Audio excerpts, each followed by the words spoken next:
5, 8, bem-aventurados que têm puro coração. Item 20, bem-aventurados que têm fechados os olhos. Meus bons amigos, para que me chamastes? Terá sido para que eu imponha as mãos sobre a pobre sofredora que está aqui e a cure? Ah, que sofrimento, bom Deus! Ela perdeu a vista e as trevas a envolveram. Pobre filha, que ore e espere. Não sei fazer milagres, eu sei que Deus o queira. Todas as curas que tenho podido obter, que vos foram assinaladas, não as atribuais, senão àquele que é o Pai de todos nós. Nas vossas aflições, volvei sempre para o céu o olhar e dizei do fundo do coração: meu Pai, cura-me, mas faz que minha alma enferma se cure antes que meu corpo. Que minha carne seja castigada, se necessário, para que minha alma se eleve ao teu seio, com a brancura que possuía quando a criastes.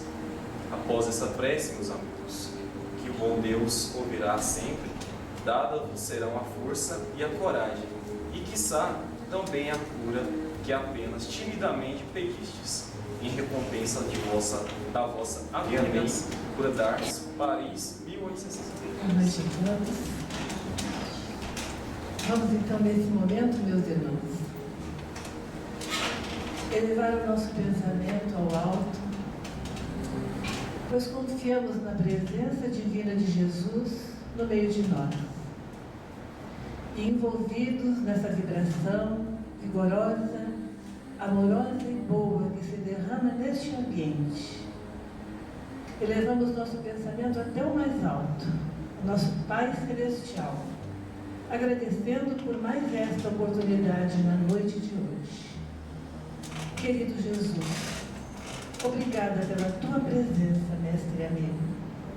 Obrigada a todos os espíritos bondosos e benfeitores que vêm ter conosco. Te pedimos, mestre, que o estudo da noite de hoje seja proveitoso não apenas para nós aqui encarnados, mas também a todos os nossos irmãozinhos desencarnados que vêm em busca dessa palavra, deste conforto, deste consolo. Te pedimos, mestre, por todos esses irmãozinhos necessitados que ainda se encontram envolvidos por ideias suicidas. Te pedimos também por todos esses irmãos desencarnados que se preparam para a reencarnação. Que a noite de hoje seja mais uma vez uma noite de estudo, de aprendizado, de muita iluminação a todos nessa prece. Amado Jesus, contando com a tua bênção e com a luz de Maria Santíssima, nossa Mãe Espiritual, damos por aberto o nosso trabalho de estudo da noite de hoje. Que assim seja.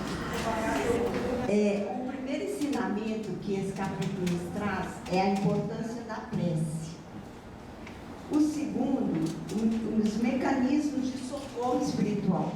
Então, quando a gente fizer uma prece por alguém, solicitando uma assistência espiritual, aqui ele vai explicar esse mecanismo, como que se processa.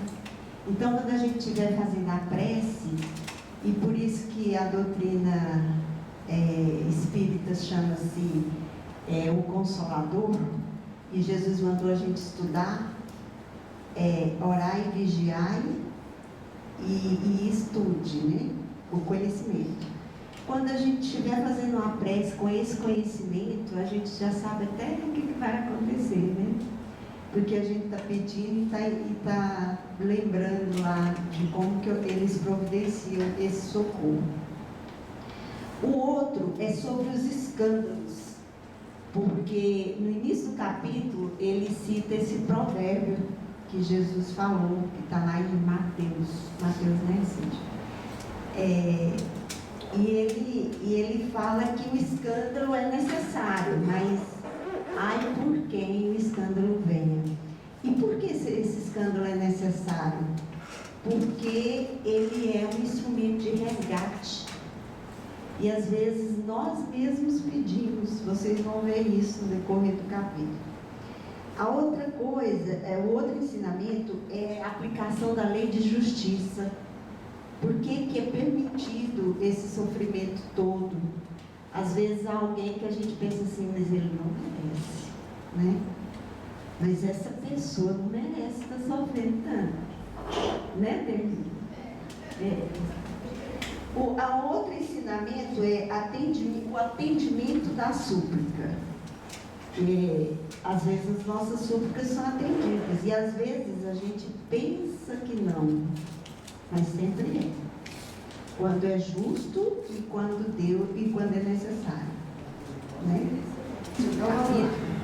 Ele coloca esse provérbio aí: ai do mundo por causa dos escândalos, pois é necessário que venham os escândalos, mas ai do homem porque o escândalo venha. Jesus Cristo, lá no Novo Testamento, Mateus 18 e 7. Como a Regina falou semana passada, eles começaram a fazer visitas nos departamentos lá do Hospital de Maria de Nazaré. E eles visitaram por último o manicômio e agora eles vão visitar o isolamento para aprendizagem. Então a programação daquele dia seria iniciada no isolamento, visitariam Jerônimo. Ele se sentiria confortável e Camila cumpriria o suave dever de solidariedade e fraternidade. O Jerônimo, lembra, uma daquelas 5 personagens do livro, que foi resgatado junto com o Camilo, que narra o livro para a gente, e ele, por conta do descontrole e da visita que ele fez à família na Terra, que ele ficou descontrolado, ele foi para o isolamento. E os outros 4 ficaram lá no hospital, né? Então, o isolamento, ele era envolvido em um triste sudário de neblinas. No caminho haviam açucenas, rosas brancas, que eram as flores mais adaptáveis ao melancólico retiro. Os departamentos do hospital formavam cidadelas de uma grande metrópole. A direção era idêntica aos demais departamentos, com justiça, caridade amorosa e fraterna. Ali se encontravam pobres colegas de Camilo, a quem as dores impostas pelo desânimo ou a revolta sobrepujavam as do arrependimento pelo mau ato cometido. Vocês vão ver por que isso que ele narrou.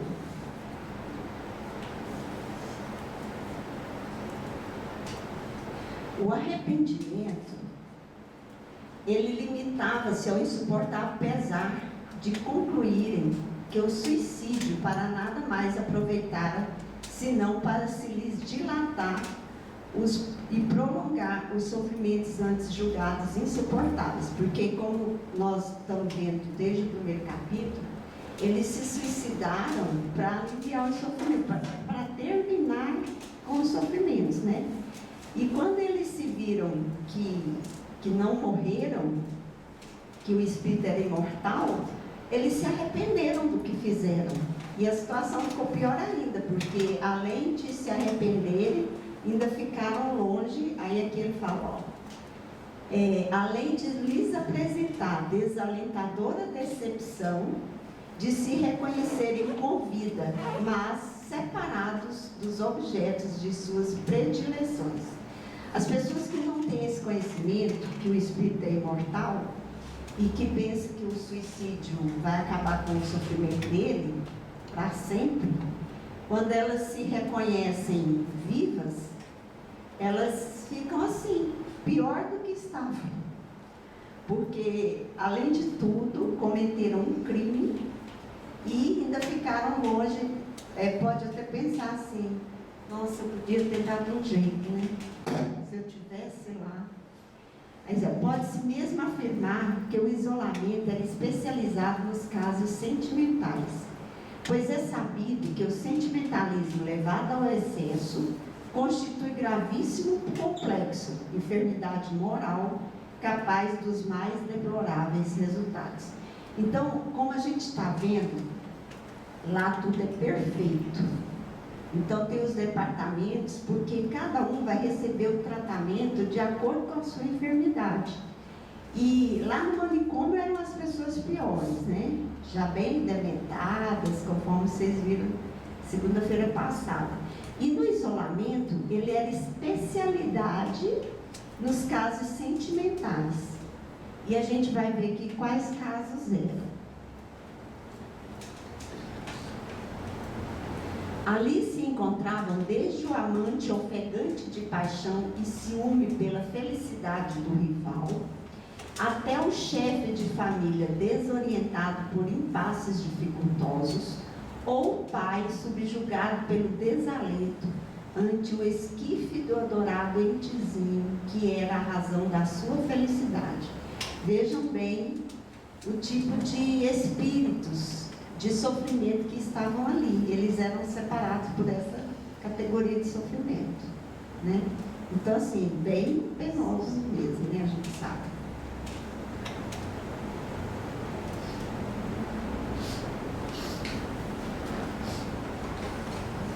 Este ambiente era dominado por consternação geral. Os hóspedes apresentavam o característico das criaturas irresignadas e impacientadas por tudo, além de se entregarem à dor, sem se atarem a esforços para vencê-la, exagerando um sentimento doentio e piegas, engendrando motivos para sofrer através de autossugestões pesadas que os envenenava a todos os instantes. Eles além de estarem sofrendo aquilo, sabe que as pessoas bem assim, vítimas, que gostam de sofrer, de contar o sofrimento, e parece uma autopunição mesmo. Eles viviam com essas autossugestões pesadas, e isso, ao invés de colaborar para a recuperação deles, apesar do espaço magnético, a gente vai ver como que é o tratamento, eles se envenenavam mais. Ou seja, por isso que quando a gente está aqui encarnado, que a pessoa está numa depressão profunda, enquanto ela não quer se ajudar, ninguém pode ajudá-la, não é? Porque é a mesma coisa que você derramar água numa vasilha tampada, sai para os lados, né? Ela tem que absorver.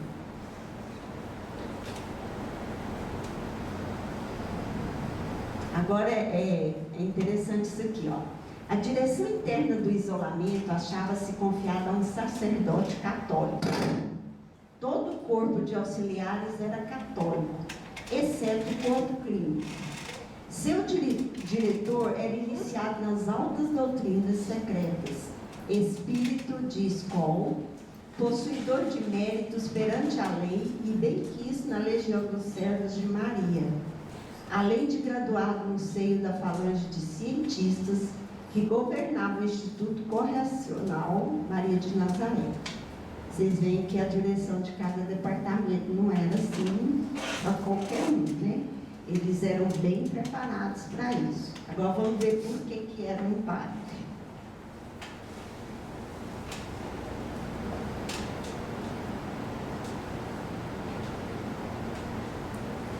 Todos que estavam ali no isolamento, eles eram católicos. Então, eles eram sentimentalistas, fanatizados e caprichosos. Alongavam os preconceitos que eles eram próprios, que foram fornecidos pelos catecismos. Alongavam os preconceitos, além de os ter, eles ainda alongavam isso.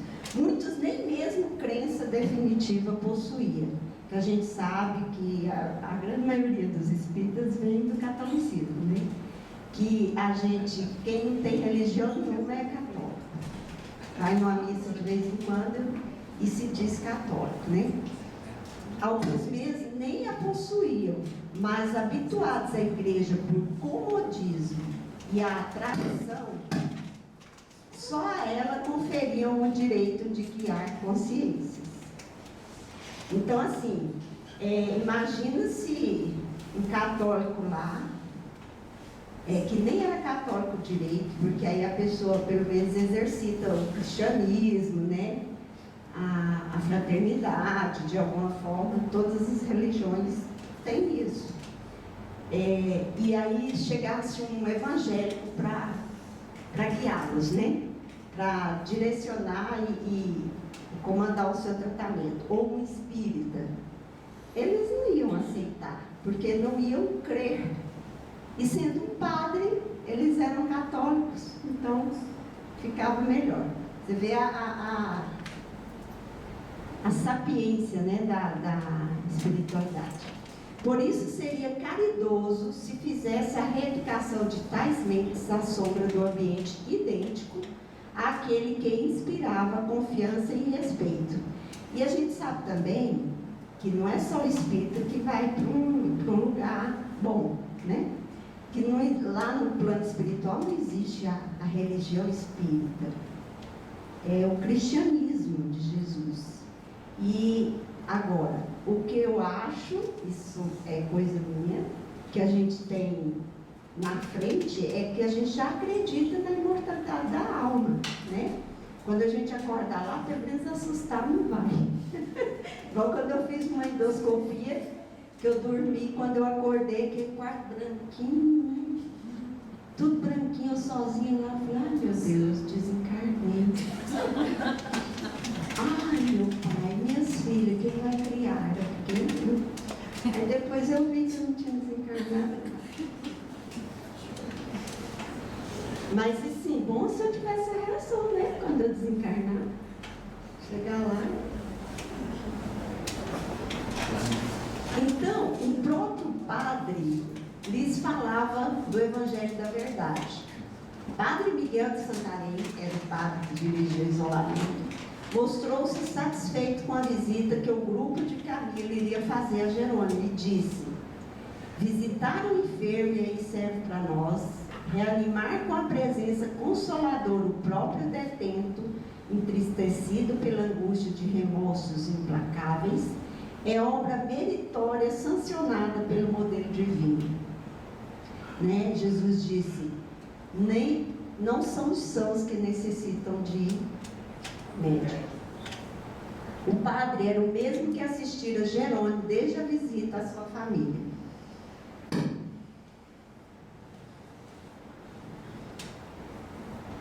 Informou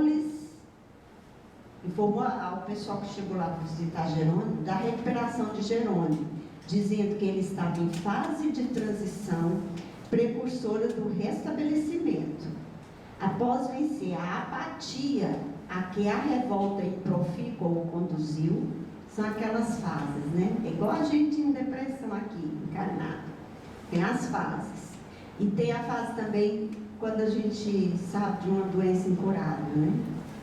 Aí tem até chegar na reação. Resultante de desilusões cruciantes, estará preparado para a repetição das experiências em que fracassou. Ele encontra-se sob assistência rigorosa, pois seu perispírito e mente carecem de profundos cuidados. Então, ao invés aqui da medicina terrestre, a gente medica o corpo, lá é a mente, né? E o perispírito. A paixão mórbida que Jerônimo nutriu pela família foi instrumento para grandes expiações que eles tinham em débito na lei de justiça.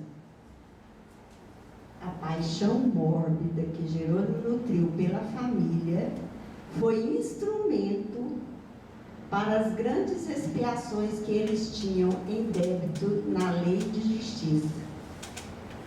Logo em seguida eu vou falar sobre isso. Jerônimo amava egoisticamente, desorientadamente, endurecendo o coração contra o amparo e a razão que o lúcido raciocínio poderiam conferir. Nem mesmo aos próprios filhos deverá o homem amar com os impulsos cegos da paixão. Tinha méritos pelo devotamento à família, mas deveria ter-lhes conferido educação moral e não luxos e gozos. Não cumpriu o dever de pai previdente e honrado. O tratamento dele se resume em aplicações magnéticas especiais, a reeducação, a tratamento inteiramente moral porque o mal que infelicita Jerônimo somente será removido com a renovação individual operada interiormente pelo próprio paciente.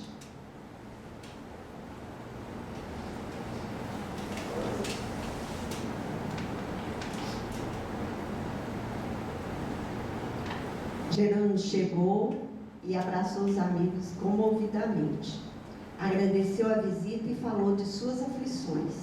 Ele estava modificado, parecia sereno e senhor de maneiras distintas, porque ele tinha passado já a fase de apatia, e ele já, aqui que ele vai começar a contar a história do que aconteceu lá no isolamento, ele já tinha tido assistência para os filhos, então ele já estava mais sereno, né? Estávamos curiosos para saber dos seus desgraçados filhos, mas receosos de uma indiscrição, ficamos em silêncio. Como lá a linguagem é pelo pensamento, né? Santarém quebrou o gelo, dizendo que os amigos desejavam saber se sentia melhor e mais reconfortado no amor de Deus, pois partiriam para outro plano da colônia e estavam se despedindo, porque vocês lembram que eles tiveram alta lá, né, no Hospital de Maria. Jerônimo disse que com o amparo recebido dos amigos que o assistiam, sentia-se até feliz, não fossem os pesares que o perseguiam.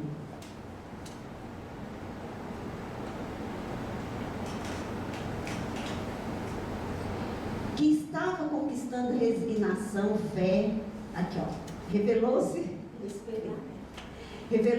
modificado e grato à solicitude do irmão Santarém e seus abnegados auxiliares. Então, quando a pessoa se resigna, ele se predispõe ao aprendizado, ao tratamento, e tudo começa a melhorar, né? Hoje me sinto outro indivíduo, a quem a confiança no amor do Ser Supremo ressuscitou. Porque eles chegam lá revoltados, né? Descrentes de Deus, achando que acabou com tudo, depois descobre que é imortal, descobre que existe um Ser Supremo e que ele infringiu essa lei do Ser Supremo, né? E aí vem o remorso, aí depois o arrependimento, aí depois o tratamento. Quem estava conquistando resignação, fé e até conformidade. Feliz, porém, não poderia ser tão cedo, porque não será pelo suicídio que a individualidade encontrará essa deusa felicidade, que mais se afasta pela revolta e a insubmissão no coração. Ao perceber que o suicídio não exterminara seu ser, encontrava-se agora enfrentando com fortaleza de ânimo a amargosa situação criada por ele. Então, quando a gente se dá conta que aquele sofrimento, se você não reagir, é pior para você, você fica lutando. Eu tenho uma historinha que eu contava no culto do lar, quando as minhas meninas eram crianças, que tem um livrinho que agora eu esqueci o nome, mas é do banho, né? Tem criança que não gosta de tomar banho. Aí a gente leva a força, né? Porque tem que tomar banho. Aí ela se debate na banheira e joga sabão no olho, e arde o olho, e não quer lavar a cabeça, e a gente força, e é um sofrimento. Mas quando termina, ela se sente bem, limpa, confortável, e adormece.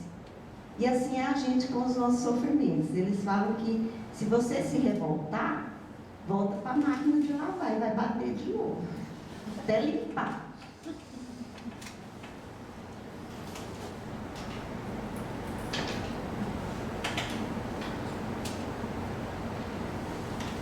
Não se permitia ser feliz, pois que tinha ciência dos seus graves erros, principalmente do suicídio e de suas consequências para ele e os seus. O arrependimento vivo e ardente flagelava suas horas, exigindo resgate imediato, a fim de que a serenidade lhe retorne ao coração. Quando eles estão nessa fase, eles ficam doidos para pagar a dívida, né? Quando a gente se endivida até o pescoço, aí a gente quer pagar de qualquer jeito. E aí é mais dolorido, né? Porque se endividou demais. É muito similar. lembrou dos seus débitos de comerciante às firmas honestas, aos bancos e à prefeitura. Sentia vergonha, pois praticou até o contrabando. E mais uma vez falou da ilusão de acabar com tudo através do suicídio. Quer pagar tudo voltando a ser comerciante. O peso dessas desonras o torturava diariamente e pelas desventuras que atingiram seus filhos.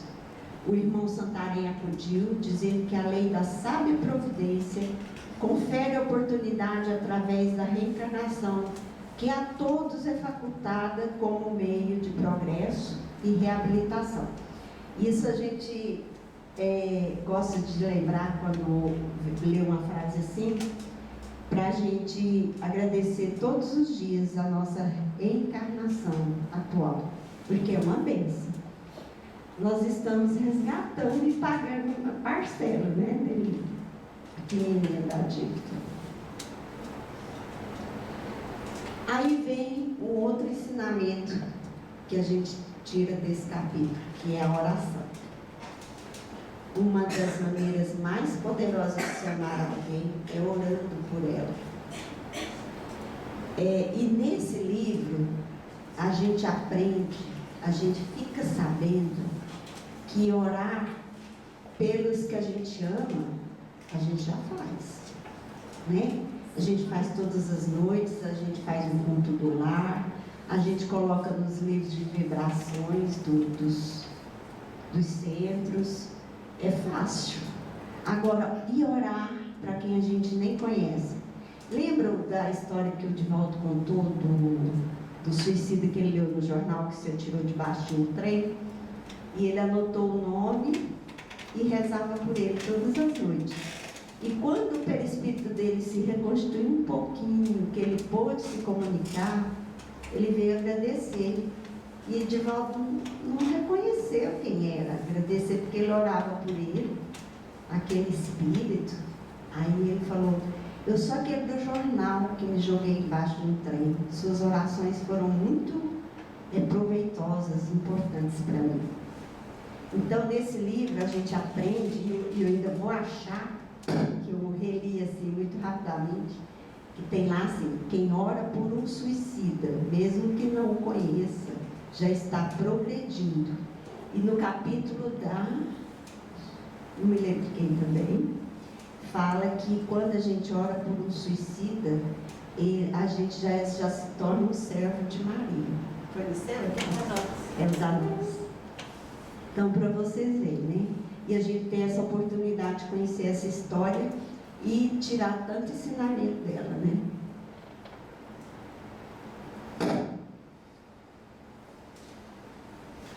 A lembrança dos infelizes filhos, a conduta da esposa Zulmira e a dele, incapaz de consagrar-se ao dever, o dementavam até a loucura e a blasfêmia e convertia sua alma na de um réu selvagem. A prece, porém, continuada, humilde, tal como o bom conselheiro recomendava, corrigiu a anomalia e, pouco a pouco, recobrou a lucidez do senso, parecendo-lhe que estivera durante séculos mergulhados nas trevas inferiores da irresponsabilidade. Olha que bênção! Em pouco tempo, ele teve toda essa assistência, né? Através da prece, ele ter lucidez, ele se sentia como que mergulhado nas trevas. Ele teve o conhecimento que o Espírito é imortal, que existe um ser supremo, que ele pode ser assistido e pode pagar pelos seus erros, resgatar e progredir, né? E o Camilo conta lá que, como o grupo emitia vibrações positivas, parecia que eles podiam ver as cenas dos episódios narrados por Jerônimo, que aí ele vai começar a contar como foi que ele aprendeu a fazer preces, né, e foi atendido, e a assistência aos seus filhos. Então, o Camilo fala que parecia que eles viam assim as cenas. Contou o momento, o Jerônimo, que foi envolvido por Maria, Mãe boníssima dos pecadores e aflitos, no doce e emocionante momento do Ângelus, que era fielmente respeitado pelos seus legionários. Todas 6 horas, né, lá no Hospital Maria de Nazaré, eles se reuniam para fazer a prece do Ângelus. E ele, nesse dia, ele se ajoelhou e ficou muito envolvido e fez essa prece assim que a gente fica imaginando, né? Que é aquela prece de mãe para filho, né? Assim, pedindo pelo filho. Orei dessa vez como nunca jamais havia orado.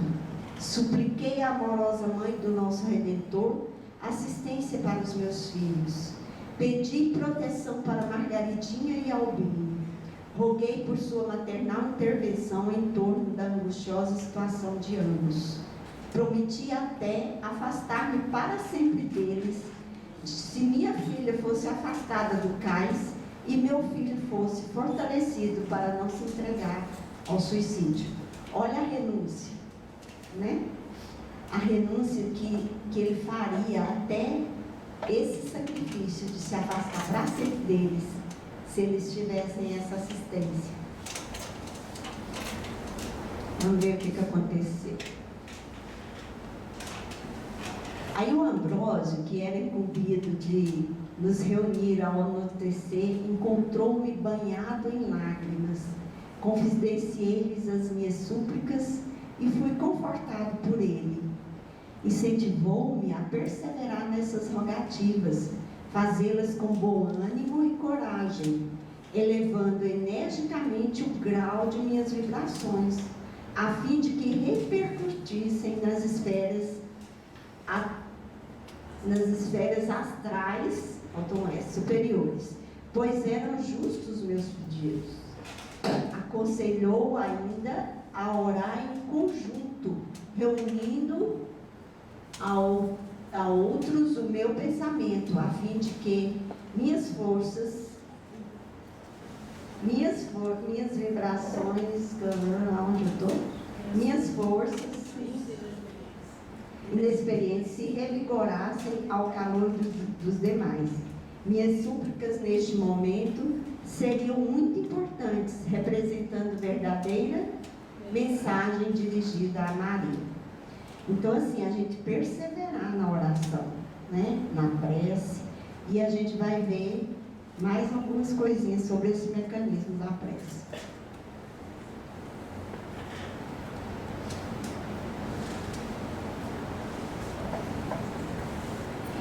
Na manhã seguinte, Miguel de Santarém visitou-me. Ambrósio contou lá para o Miguel, e o Santarém foi visitar o Jerônimo, convidando-me a participar de uma de suas reuniões particulares, com mais alguns afins, para que, fraternalmente unidos, solicitássemos os favores por mim desejados, referente aos fatos que mais me afligiam. Era justo ajudar, não apenas por ser eu um discípulo do internato, mas porque era caridoso assistir a quem sofria, dever que alegremente cumpriam. Assim foi feito. Lembram que tem uma passagem lá no Evangelho que fala que uma prece e uma só voz é escutada, mas ela, unida a outros, fica mais forte, né? E tem também a que se faz no quarto, sozinho. Assim foi feito. Na hora do Ângelus, o irmão de Santarém alçava o pensamento, fiel e humildemente, transmitia em preces sentidas meu pedido à Celestial Senhora.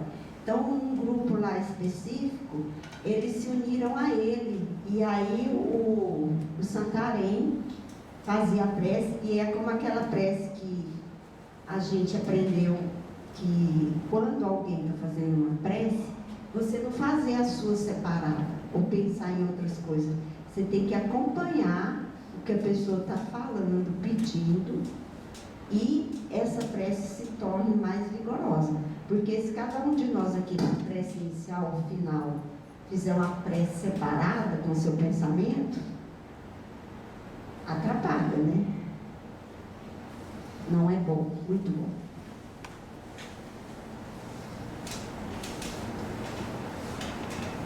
Repetiram-se estas simples doces reuniões muito em segredo, ou seja, era aquele grupo, não era para o departamento inteiro, né? Aí eu me lembrei dessa passagem também do Evangelho que fala assim: quando quiseres orar, entra para o teu quarto e depois de fechada a porta, faz a tua súplica a Deus, que sabendo todas as suas necessidades, te atenderão. Só que ali embaixo está assim: e tudo que pedires em oração, crendo, receberás. Olha a condição. Então, se eu peço assim: meu Deus, eu quero passar por essa parede, eu creio que eu vou passar? Não. Então, para que eu vou pedir? Se eu crer de fato, eu vou passar. Eterna esperança, assim, os nomes dos meus saudosos filhos eram ali pronunciados diariamente. Eterna esperança, humilde paciência e respeitosa resignação visitaram os meandros do meu ser. Olha a paz que ele encontrou. Qual raio de sol depois de uma noite de tormentas, disse Jerônimo. Aí aqui eu vi uma palhinha sobre a fé. Confiar no que não se vê e não se conhece, é a fé. Caminhar com firmeza na escuridão, na certeza de que alguém guia nossos passos. Acreditar no que não se compreende, é a força que nos impulsiona, nos protege e nos cura. Aí veio a resposta. Poucos dias depois fui chamado pelo diretor e recebi a notícia que nossas mensagens a Maria alcançaram êxito perante as leis eternas e incorruptíveis. Estava em um pergaminho, espécie de papiro, em raios de luz compensada, as instruções de Maria para ajudar Margarida e Albino. Eram 4 páginas que cintilavam com reflexos de estrelas, com caracteres azulados. Pensa na imagem. Margaridinha e Albino seriam atraídos, sem mais tardanças, a um posto de emergência mantido por esse instituto na Terra ou em suas imediações, a fim de se submeterem a um tratamento magnético especial, com vistas ao reajustamento psíquico dos sistemas nervoso e mental, ambos muito enleados nas farpas do meio ambiente viciado em que se expandiam. Então, assim, aqui a gente vai começar a entender os mecanismos que eu falei, mecanismos do socorro espiritual, né? Então, quando você estiver orando por alguém, já vai imaginando o que vai acontecendo. Marieta e Arinda eram honestas e trabalhadoras, as filhas mais velhas dele. O esposo de Marieta, porque ele nem havia pedido, era presa de arrastamentos inferiores que dele faziam o tirano do lar. Olha, e para ele foi feita uma assistência também, ó. Seus obsessores deveriam ser aprisionados, que é aquele tratamento de apometria, que a gente não vai entrar no mérito, e encaminhados às respectivas comunidades astrais. Ou seja, ia se aliviar também até o lar da Arinda. Da Arinda da Maria.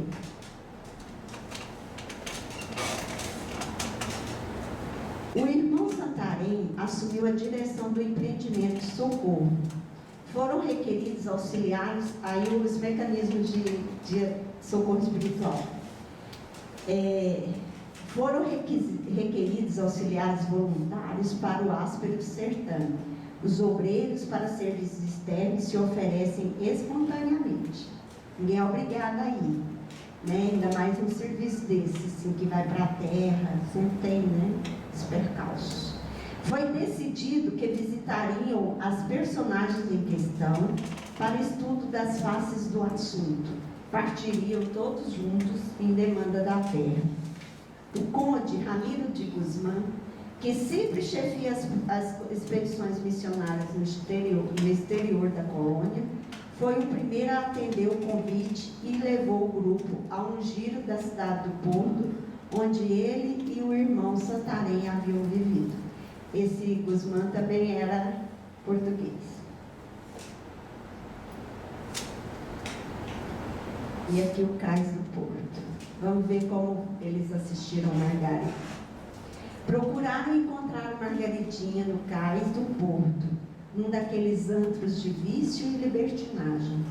Foi preciso muita vigilância na comunhão mental com os diretores do templo e do mais alto, a fim de que as vontades da equipe não enfraquecessem, prejudicando a missão.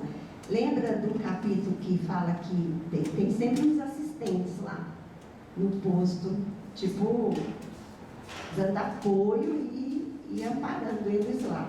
Então ele disse que foi preciso muita vigilância em comunhão com esses para não enfraquecerem lá, porque a densidade das vibrações terrenas não é fácil para eles não. Torturada por infâmias inclementes, vilipendiada pela degradação, Margaridinha apareceu-nos como a grande vítima de um novo calvário. Eu estou na 20. Apesar da repugnância íntima que sentia, era submetida aos torpes caprichos de verdugos desalmados que a forçavam a sorver copados de vinho, intoxicando-a, embebedando-a impiedosamente. Foi assim que eles se depararam com Margaridinha lá no bordel lá. Seminua trazia as vestes rasgadas pelas brutalidades dos algozes e empapadas de vinho, cabelos desgrenhados, olhos alucinados pelos desvaiamentos do álcool, boca espumante, desfigurada por trejeitos ridículos, forçada a dançar ao som de guitarras enfadonhas, cantando as músicas mais em voga para diverti-los. Dado o lamentável estado de embriaguez, não cantava direito e era duramente esbofeteada. Só para saber a situação de Margaridinha. As instruções recebidas de mais alto recomendavam fosse a pobre menina retirada com urgência do ambiente. Providências extremas, imediatas, foram tomadas. Adormecida com uma descarga magnética forte, aproveitava os elementos fluídicos dos circunstantes, ficou com aparência de doente grave, afastando rapidamente os infelizes que a maltratavam. E nessa comitiva de assistência a Margaridinha e Albine, foi uma entidade, um espírito, que tinha essa incumbência. Ele tinha muito magnetismo, não era muito evoluído não, aliás, não era evoluído. E eles faziam esse serviço, o serviço de magnetismo forte.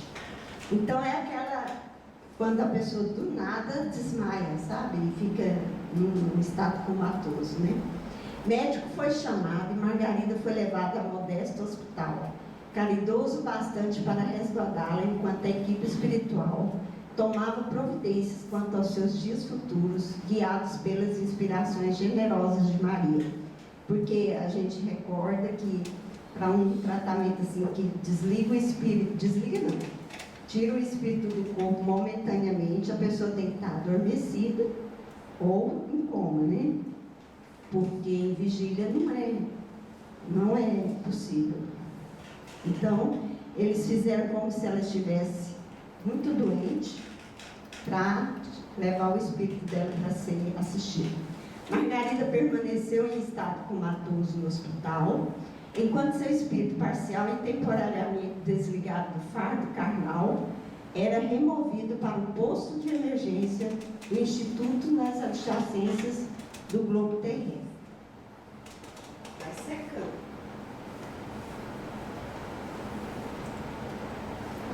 Muitos enfermos encarnados ali são curados pela medicina do plano espiritual. Recebem forças e vigores novos para a emenda e a regeneração. Outros são consolados, aconselhados, norteados para Deus, salvos do suicídio, reintegrados no plano das nações para que nasceram e do qual se haviam afastado. Para um desses postos de assistência é que são levados os nossos espíritos quando a gente está em tratamento espiritual, né? Na casa espírita. Aí lembram que eles falam assim: tal hora se recolha ao seu leito, faça uma oração, não fica assistindo telejornais de violência. Tudo isso é para poder você absorver melhor esses tratamentos. É dessa forma que ocorre. A jovem não se achava verdadeiramente doente, apenas intoxicada pelo álcool. Seus sofrimentos graves eram morais. Ela não era má, não se amoldava de boa mente ao vício, repugnava até, ansiando libertar-se dele. Tratava-se de tenebrosa expiação de antecedentes encarnações, e que ficaram a clamar justiça e reparação. Eu vou ler novamente, porque isso aqui é o escândalo. Ela não era má, não se amoldava de boa mente ao vício, repugnava até, ansiando libertar-se dele. Tratava-se de tenebrosa expiação de antecedentes encarnações, e que ficaram a clamar justiça e reparação. Então ela estava ali contra a vontade dela, não era um livre-arbítrio, porque ela tinha débitos de reencarnações passadas para resgatar, mas ela não queria nessa. E nós vamos ver por quê. Ela foi reencarnada como homem em várias encarnações anteriores e abusou da mulher. O espírito que conheceis sob o nome de Margarida Silveira andou reencarnando em corpos masculinos, abusou da liberdade, conspurcou deveres sagrados, levou a desonra a lares respeitáveis, aviltou donzelas confiantes, espalhou o fel da prostituição, desgraçou e destruiu destinos. Isso Apolo Margaritinha. Mas veio um dia em que a suprema lei, que não quer a destruição do pecador, mas que ele viva e se arrependa, impediu de continuar execrado atentado à sua soberania, e ele renasce sob vestes carnais femininas, a fim de provar o mesmo fel que fez a outrem sorver. Atraiçoada na sua castidade, desacreditada, vilipendiada, abandonada, reencarnou como mulher a fim de aprender a empolgante lição de que não é em vão que se infringe um só dos mandamentos do alto. Veio a pergunta que não calava, que eu acho que vocês já devem estar fazendo também, né? Se assim foi, como Jerônimo se tornou responsável pelos desastres da filha?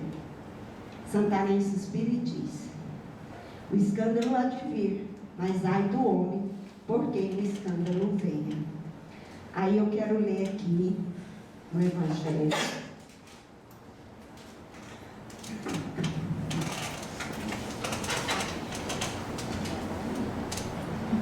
Mas ai daquele porque venha o escândalo, quer dizer que o mal sendo sempre o mal, aquele que a seu mau grado servir de instrumento à justiça divina. Então o escândalo é um instrumento que Deus utiliza para os nossos resgates. Mas ai daquele que mau grado servir de instrumento à justiça divina, aquele cujos maus instintos foram utilizados, nem por isso deixou de praticar o mal e de merecer punição. Então, no caso dessa prostituição, nessa encarnação da Margaritinha, o culpado era o pai, porque suicidou e deixou ela sem assistência, e não deu assistência moral, ensinamento moral, nenhum aos filhos, só gozos e exageros. E tem também, antes de eu passar para o próximo slide,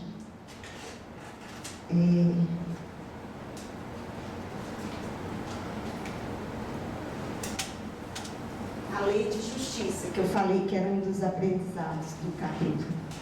Lei de justiça e de amor e caridade. A questão 892 do Livro dos Espíritos. Quando os filhos causam desgostos aos pais, não tem estes culpa para o fato de lhes não dispensarem a ternura de que o fariam objeto em caso contrário? Não, porque isso representa o encargo que lhes é confiado, e a missão deles consiste em se esforçarem por encaminhar os filhos para o bem. Demais, esses desgostos são, a miúde, a consequência do mal feitio que os pais deixaram que seus filhos tomassem desde o berço, colhem o que semearam. Aí na questão 582, ele continua. Pode-se considerar como missão a paternidade? Ela é grande, eu vou ler só um parágrafo. É uma missão. Sem contestação possível, uma verdadeira missão.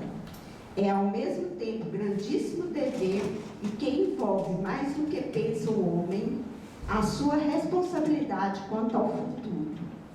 E a 583. São responsáveis os pais pelo transviamento de um filho que envereda pelo caminho do mal? Que é o caso da Margarida.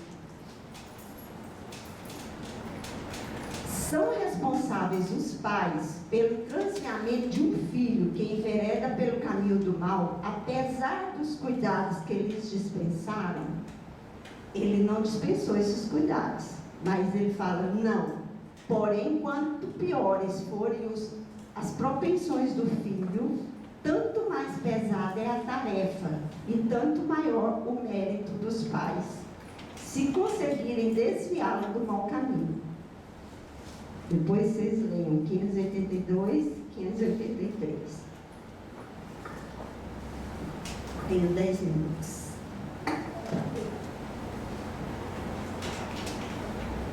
Aí vamos ver como que Margarida foi assistida. Como Margarida não se comprazia no vício, foi fácil ajudá-la a reerguer-se, convencê-la à regeneração. Santarém estabeleceu longas conversações com ela em torno da solução para esse drama imenso. Então o corpo dela ficou lá no hospitalzinho, que eles também intuíram os encarnados a levá-la, e ele desligava o espírito dela, ficava ligado só pelo aquele fio, né? E levava para esse pronto-socorro, e lá ela recebia ondas magnéticas de excelência capital, favoreciam a retenção dos conselhos do padre em sua consciência. Então, sabe quando a pessoa volta do estado de coma? Tem muitos depoimentos disso, né? A pessoa volta transformada. Né? Exortou Margarida à prece, dando-lhe a conhecer o recurso salvador da oração, como luz redentora, capaz de arrancá-la das trevas em que se confundia, para guiá-la a paragens reabilitadoras. É assim o mecanismo de assistência no plano espiritual, quando a gente pede por alguém. Ministrou-lhe também rudimentos de educação moral e religiosa, que ela não teve, né? Infundiu-lhe, por que rudimentos? Porque era muito rápido, muito pouco, era só o início, né? Infundiu-lhe esperança, novo ânimo, coragem e confiança no amigo celeste. Concitou-a a afastar-se do cais do porto, até mesmo da cidade e do país. Esquecesse do passado, refizesse a vida longe dali, esperasse a ação do tempo e as dádivas do futuro. Ela acordou emocionada e contou com a ajuda das companheiras da enfermaria para conseguir dinheiro para mudar-se para Lisboa em casa de sua irmã ainda. Quando ela voltou do coma, os médicos ficaram assim, sem entender, porque eles não haviam achado um diagnóstico para ela estar em coma, e também para ela voltar repentinamente boa, né? E aí ela contou lá para as companheiras da enfermaria a história dela, E ela não tinha dinheiro, porque ela acordou com essa ideia de sair do cais, do porto, do Portugal e vir do país, né? E ela queria um começo, e não tinha nem um centavo. Aí as companheiras da enfermaria se cotizaram e deram dinheiro, e ela pôde mudar-se para Lisboa, em casa de sua irmã Arlinda. Aí eles continuaram influenciando as pessoas em torno dela, né? Aí foi convidada a partir para o Brasil, ainda arrumou emprego para ela, no hotel que ela trabalhava. E lá ela conheceu essa família brasileira, que convidou ela para vir para o Brasil, e ela aceitou. Foi convidada a partir para o Brasil, em companhia de família portuguesa residente em São Paulo, como criada de serviço. Arlinda interveio, compreendendo as vantagens daí consequentes. Margaridinha concordou prazenteira, e dentro de alguns dias será encerrada a página negra de sua existência, para recomeçar experiências novas, com novos ensejos de progresso e realizações. Então, foi consertada a situação de Margaridinha. Agora vamos para o Albino. O Albino estava preso, né? Ele estava bem, melhor muitas vezes do que a irmã. Está vendo? O cárcere é melhor que a prostituição. O isolamento do cárcere foi propício à meditação, fazendo refletir maduramente, levando-o a procurar Deus através das asas remissoras do sofrimento. A gente sabe de muitas histórias, né, de presidiários que lá na prisão eles leem a Bíblia e se convertem mesmo, e se tornam pessoas bondosas, cristãs, e saem de lá e recomeçam a vida. Recebeu lições do Evangelho através de Fernando. Aí tinha um carcereiro que ele pregava o cristianismo, né? Aí ele se tornou amigo e confidente também da equipe espiritual, orientações que acatava com boa vontade. Aí a equipe espiritual intuiu esse Fernando, né? Escreveu o que lhe sussurrava ao pensamento através da intuição, banhado em lágrimas. Fernando intercedeu por ele, junto à rainha Dona Amélia, informando tratar-se o rapaz de um órfão desamparado, a quem a inexperiência e seduções maléficas haviam infelicitado, mas a quem se poderia auxiliar ainda, tornando útil à sociedade. É quando a gente fala assim, mas deu sorte, né? Encontrou um cara que tem influências com a rainha, intercedeu por ele. Olha a sorte o que é, né? Assistência.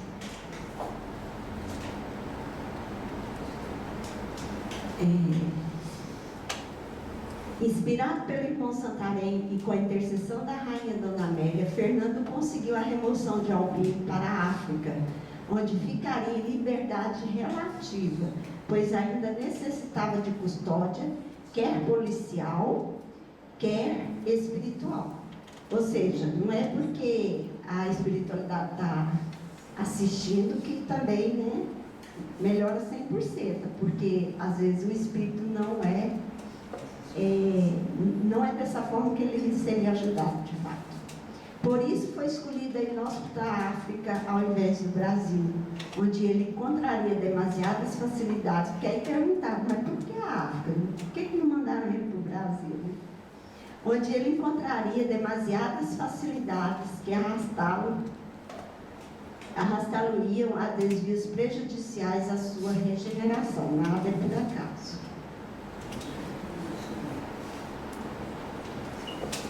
Camila abraçou Jerônimo e perguntou se ele estava mais sereno sabendo do auxílio aos seus filhos.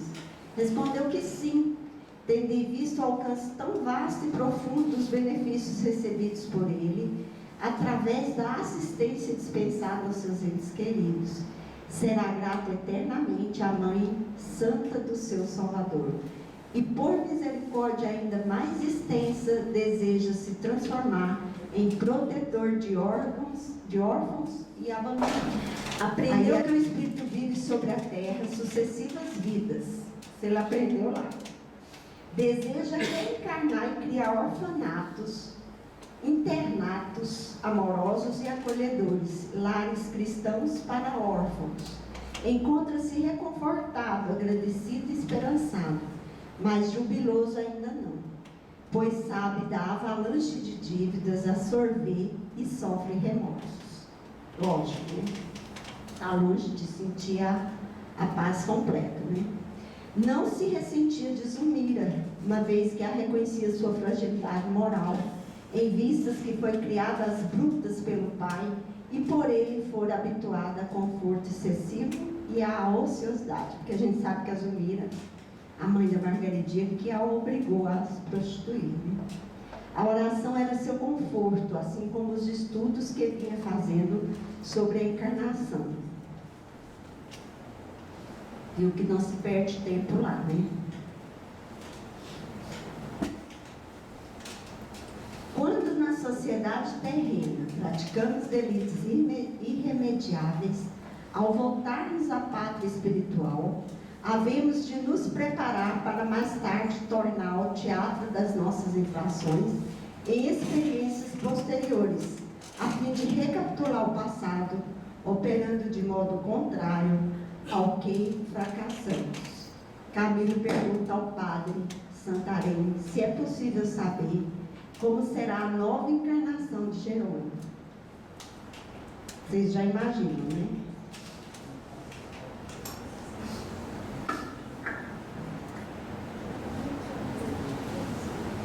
Partindo dessa regra, nosso pupilo novamente se defrontará com a ruína financeira, a desonra comercial, a pobreza e o descrédito, a fim de que prove o arrependimento e os valores morais que adquiriu com a triste experiência.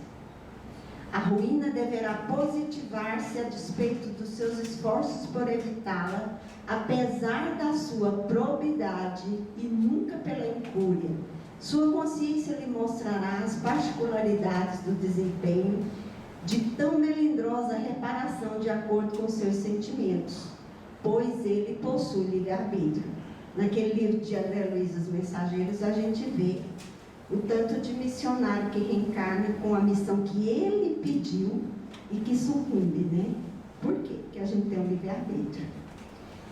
Essas pelejas ainda serão agravadas, olha o jeito que ele vai nascer, por um precário estado de saúde orgânica e moral, males indefiníveis que a ciência dos homens não removerá, porque serão repercussões danosas das vibrações do perispírito, prejudicado pelo traumatismo resultante do suicídio sobre o sistema nervoso do envoltório físico material, que então possuirá. E aqui eu vou ler, 851 do Livro dos Espíritos. Haverá fatalidade nos acontecimentos da vida, conforme ao sentido que se dá a esse vocábulo, quer dizer, todos os acontecimentos são pré-determinados? E nesse caso, que vem a ser do livre-arbítrio? A fatalidade existe unicamente pela escolha que o espírito fez ao encarnar desta ou daquela prova para sofrer. Então ele pediu que ele viesse com essa saúde, dessa forma, que ele fosse um comerciante de sucesso e falisse novamente, que ele iria construir orfanatos e etc. E aí, escolhendo-a, instituiu para si uma espécie de destino, que é a consequência mesma da posição em que vem a achar-se colocado. Depois vocês leem em casa, 851. Tem mais, é porque eu só li um pedacinho. Então, quando a pessoa escolhe, nada, providência nenhuma que ele tome aqui, modificará essa missão. Despediram-se de Jerônimo,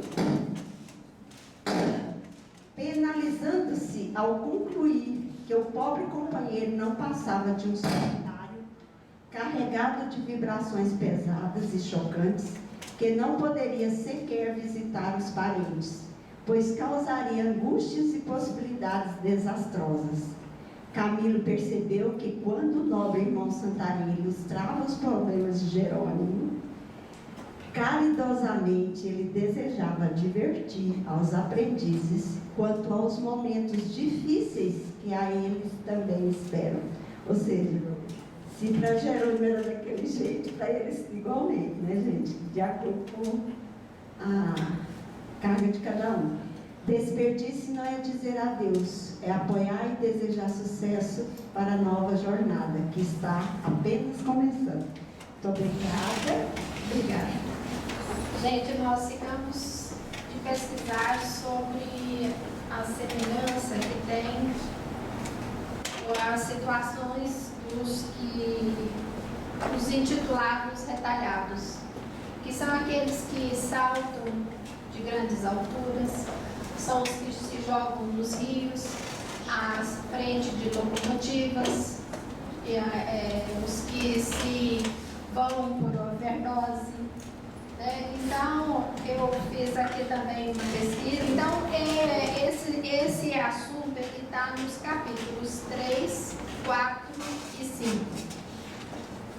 E nós tivemos que pesquisar bastante, até consultar outras pessoas mais entendidas do que nós, e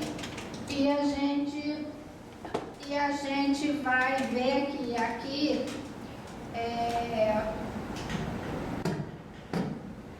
os tipos de suicídio. Então, existem tipos de suicídios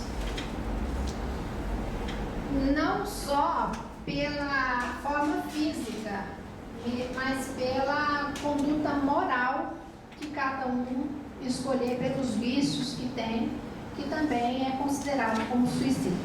Então, aqui ele fala que os tóxicos fatais, sejam lícitos ou ilícitos, eles também são considerados suicidas. As ideias de caráter mal formado que gera prejuízo para outrem também é considerado como suicida. E aí nós vamos partir então para os retalhados. Os retalhados eram aqueles que se sentiam com os seus corpos despedaçados e viviam o tempo todo tentando juntá-los, né? Os que se saltavam à frente da locomotiva tinham cabeças, braços, pés despedaçados e eles tentavam juntá-los. Os que se jogavam de altas alturas igualmente se quebravam. Os que se jogavam nos rios, eles se despedaçavam pelas correntes das águas que jogavam eles para lá e para cá, que eles também iam perdendo suas características. E os de overdose, porque a decomposição, onde eles punham as mãos, saíam os pedaços. Então, eles também se despedaçavam em decomposição. Muito bem. Então, aí nós podemos ir ao final, porque eu também quero dar um tempo para pergunta e resposta, bem rapidinho aqui,